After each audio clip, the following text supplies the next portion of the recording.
There are a million reasons the HSTs are getting replaced. Okay, come on now. A million reasons?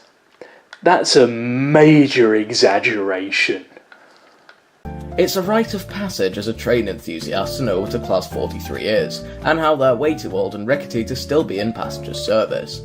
They still work perfectly fine, though.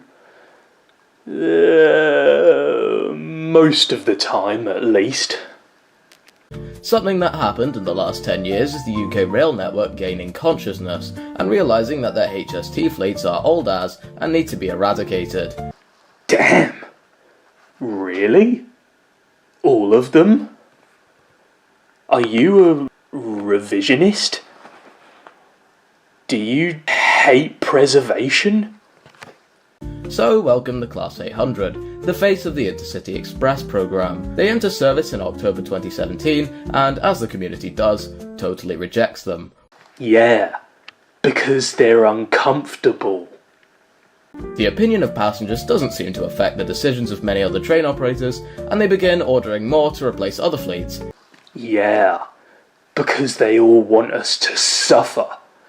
So why make such a grand decision in the first place?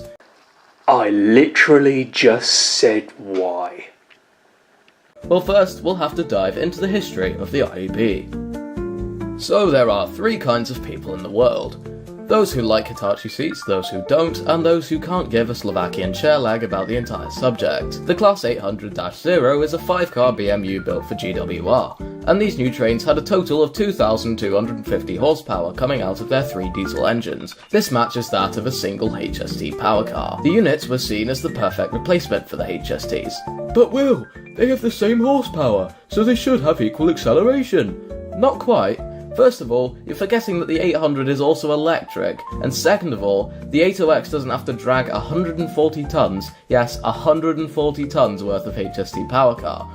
So what is the power car on the back doing then?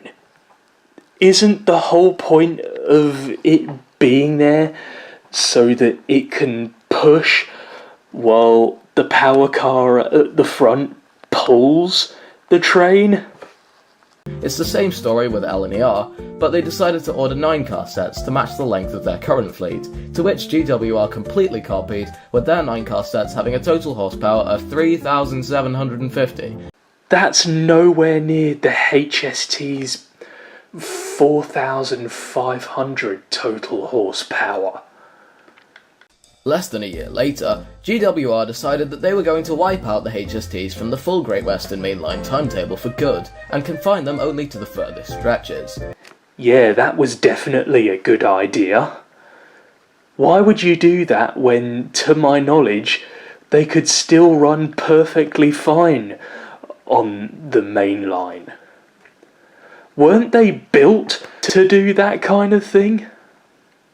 To fill in for this, they ordered even more sets in 5 and 9-car formations, but with more powerful 940 horsepower motors.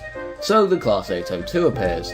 The 5-car now has 2,820 total horsepower, and the 9-car version now has a whopping 4,700. Oh yeah, that's definitely what passengers want. Yeah, more horsepower, so more vibration for their arses. One last thing would be the downside to all multiple units. The 80Xs have their diesel engines directly under the floor. Exactly. Which in some cases can be detrimental to ride quality. But in reality, it's just a train. It's not like you're going to live there until the end of your days. No, but what if you had to take it every day for like work or something? No thanks. I'd rather have the feeling of every part of my body, including my arse, thank you very much. So to narrow it down, I'll give 3 things that are good and 3 that are bad about the 2 trains. The HSTs are more comfortable, nostalgic, and interesting to see these days.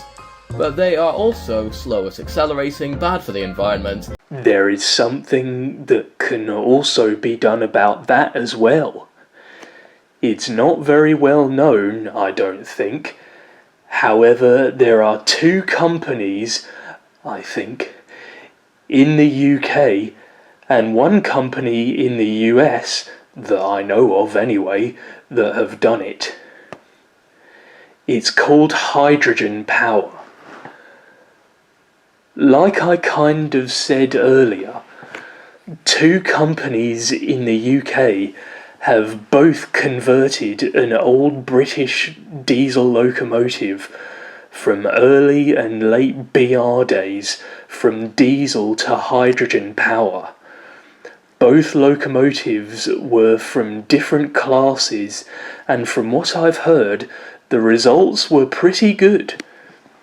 So yeah, it is more expensive than diesel at the moment, but as time goes on, and if demand grows, it's sure to get cheaper.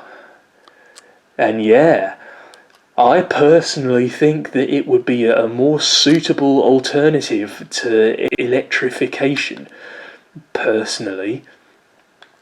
And hey, it might even be cheaper. Who knows? Every train in the UK is on a scale of whether it benefits the rail system or benefits a train critic. The HST is leaning towards the critic side, with the only passenger benefit with the HST sets being the more comfy seats.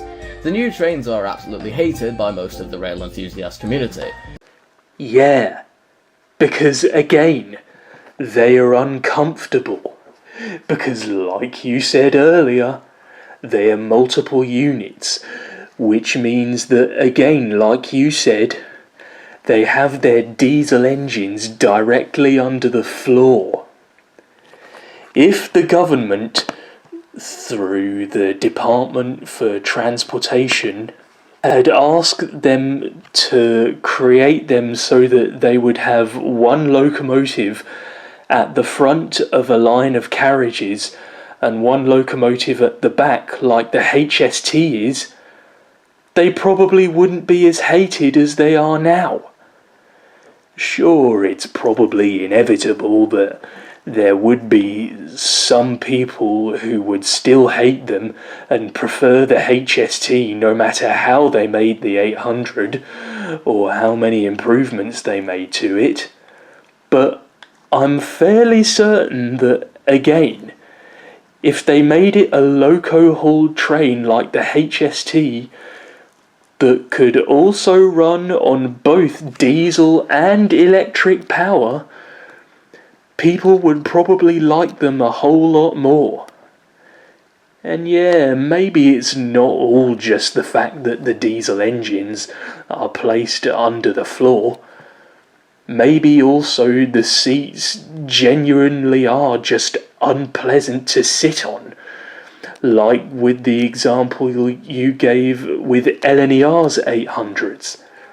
Still though, they would probably be a lot less unpleasant to sit on if your arse wasn't being vibrated for several hours until it becomes so numb that you lose all feeling in it because the diesel engines are practically shaking the carriages like they're trying to make a human and carriage interior cocktail or some shit.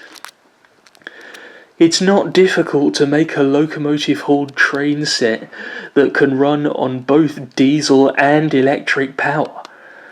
It's been done before. Many times. Hell, I think Colas Rail might be trying to do that with their HST fleet. I know it's not much to go off on, but I've seen some videos. So yeah, the technology does exist. So I think they belong closer to the end of benefiting the passenger. But once again, they're uncomfortable. So, no. They don't really benefit the passenger, really. Or at least in that regard, anyway. 'Cause when you're building a locomotive, or when you're building a train, or whatever, you need to understand that passenger comfort is key. If it's not at the top, then I think it should be pretty high. up on your list of priorities. And so, yeah, people aren't going to want to ride on a train that makes them feel like they've been on a several hours long, really shitty roller coaster ride. Ugh. Anyway, this video that I've just responded to, it had been bothering me for quite a while, and so, yeah, I thought that I just had to respond to it. So, yeah, I don't really have anything else to say, so, yeah, see you guys later.